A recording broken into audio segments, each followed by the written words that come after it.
खाली हाथ नहीं जाता।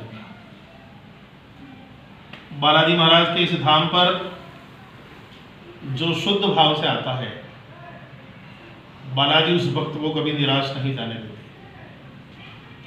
बालाजी महाराज के इस धाम पर जो निश्चल निष्कपट भाव से आते हैं, बालाजी महाराज उसकी सारी मनोकामनाएं पूरी करते हैं। मनोकामना इहलोक की हो, मनोकामना परलोक की हो, मनोकामना साधनाओं में सिद्धियों की हो, मनोकामना अष्ट सिद्धि और नवनिधि की प्राप्ति की हो, अथवा मनोकामना दैहिक देविक भौतिक इन तीन तापों से मुक्ति की। इस धाम पर जो भी आया है, बालाजी महाराज ने उसकी झोली को भर के भेजा है। इस धाम पे जो भी आया है, रोते रोते आया है, हंसते हंसते गया है। यह इस धाम की विशेषता है। इस मूर्ति में, इस जागती ज्योत में साक्षात बालाजी महाराज का वास है। इस मूर्ति में साक्षात हनुमान जी महाराज निवास करते हैं। इस जागती ज्योत में साक्षात हनुमान जी महाराज की शक्तियां विराजित हैं। और यह धर्मधरा, यह पुण्यधरा, यह सिद्ध भूमि उन लोगों को ही बुलाती है जो शुद्ध और पवित्र भाव के होते हैं। बाकी लोगों को 2, 4, 5, 7, 10 फेरी में बालाजी महाराज ऐसा उच्चाटन करते हैं कि वो कभी इस धाम को याद भी नहीं करता। और जो डेढ़ होशियार आदमी होता है, उसके तो कन्ने भी गाड़ देते हैं। कई नौटंकीबाज भी आए यहाँ पे, वहां पे दंडवत ठोक दी, या दंडवत ठोक दी, यहाँ करके लंबलेट हुए बालाजी महाराज के सामने।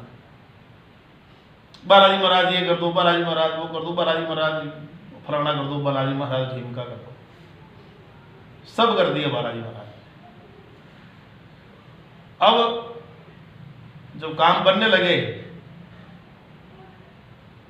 तो उच्चाटन का भाव, बालाजी महाराज भी ऐसे लोगों का काम नहीं करते, क्योंकि मैंने कहा जो शुद्ध और पवित्र भावना का होता है उसे ही बाबा इस धाम पर बुलाते हैं।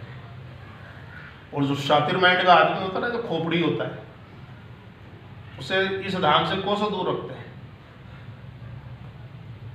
इसलिए जो होशियार चंद है, जो ज्ञानदेव है, वो तो इस धाम से दूर ही रहे।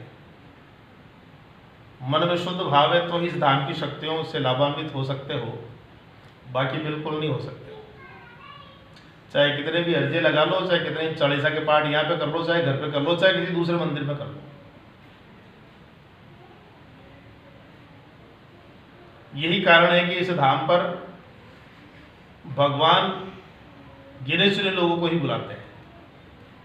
वरना छोटे से छोटे हनुमान मंदिर में भी आज इतनी जबरदस्त किस्म की भीड़ है कि पूछो मत। और दूसरी बात, ये मंदिर जो दुखियों का मंदिर है, ये एक मानसिक चिकित्सा केंद्र है, मानसिक रोगियों के लिए चिकित्सालय है, बालाजी चिकित्सालय, जहां पर हनुमान जी डॉक्टर है, मैं कंपाउंडर हूं। जिनके कोर्ट कचहरी के मुकदमे चल रहे हैं उनके लिए बालाजी, मकरध्वज बालाजी का यह दरबार है। यहाँ अर्जी लगती है, बालाजी की दूत सुनवाई करते हैं। बालाजी के जो ये दरबार के अंदर विराजमान देवता है, ये उसकी मनोकामना पूर्ति के लिए अपना प्रोसीजर शुरू करते हैं। और मैं आप सभी की ओर से वकील बनकर के बालाजी महाराज के चरणों में आपकी मनोकामना पूर्ति के लिए प्रार्थना करता हूँ। लेकिन कई कपटी लोगों के लिए बालाजी महाराज कहते थे, प्रकाश तूने इसके लिए अरदास की है, मैं नहीं करूंगा इसका काम, क्योंकि कपट भरा हुआ है, छल भरा हुआ है। और बालाजी महाराज का संपूर्ण जीवन चरित्र उठा करके देख लो, पूरे बालाजी महाराज के जीवन में कहीं छल नहीं, कहीं कपट नहीं, कहीं राग नहीं, कहीं द्वेष नहीं। निश्चल भाव से जो भी राम जी की शरण में आया, जो भी राम जी ने आज्ञा दी, उसे बहुत ही बिंदास तरीके से हनुमान जी महाराज ने उस कार्य को पूरा किया और पूर्ण सफल होकर के आए। माता सीता का पता लगाना हो, आधा पर्दा काम तो उसी समय सलटा के आ गए राम जी का। रावण को इतना आतंकित और भयभीत कर दिया कि रावण ने यह सुनिश्चित कर लिया कि मेरी हार पक्की है, मैं किसी भी परिस्थिति में जीत नहीं सकता। शत्रु के गढ़ में जाकर के उसी में ही पूरे उसको जला देना, हाहाकार मचवा देना वहां पे, कितनी बड़ी बात होती है। लक्ष्मण का मूर्छित होना हो, राम जी का चिंतित होना हो, राम जी का रुदन करना हो, हनुमान जी से सहा नहीं गया। शत्रु देश से अर्थात लंका से सुसैन वैद्य को बुला करके लाए, लक्ष्मण जी को चिकित्सा करवाई। सुसैन वैद्य ने कहा कि संजीवनी बूटी लानी पड़ेगी, तब यह जीवित होंगे, और सूर्योदय से पहले पहले अगर बूटी आ गई और इनके मुख में उसका रस पहुंच गया तो लक्ष्मण जी जीवित हो जाएंगे, वरना लक्ष्मण जी की प्राण पंखी रुक जाएगी। हनुमान जी गए, बूटे के लक्षण बताए गए कि बूटी चमचमाट करती है, बूटी से रोशनी निकलती है। हनुमान जी ने देखा कि ये तो पर्वत तो वही लग रहा है, अब संजीवनी बूटी कौन सी है, ये उन्होंने देखा पूरा पर्वत ही उठा करके लेके चलता, जो भी होगा सुसैन वैद्य ले लेगा, फिर कहेगा ये नहीं इसके पास वाली थी, जितने सूर्योदय हो जाएगा। हनुमान जी महाराज ने पूरा पर्वत उठा करके ले आए और लक्ष्मण के प्राण बचाए। जितने भी जटिलतम काम थे सब हनुमान जी महाराज ने किए। इसलिए वचनों में भी कहते हैं थोड़ा थोड़ा काम श्री राम जी करे, बाकी सारा काम हनुमान जी करे।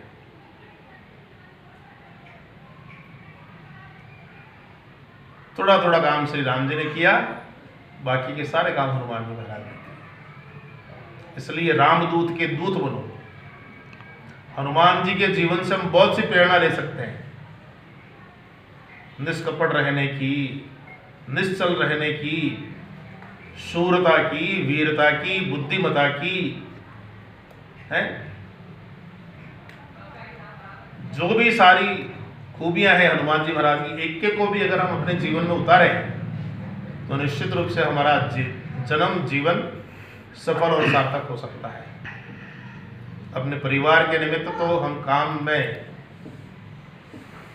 ले ही सकते हैं, लेकिन इस लोक के कल्याण के लिए, इस विश्व के कल्याण के लिए भी हनुमान जी महाराज की जो चरित्र की जो प्रेरणा है वो हमारे लिए अत्यंत ही लाभकारी सिद्ध हो सकती है।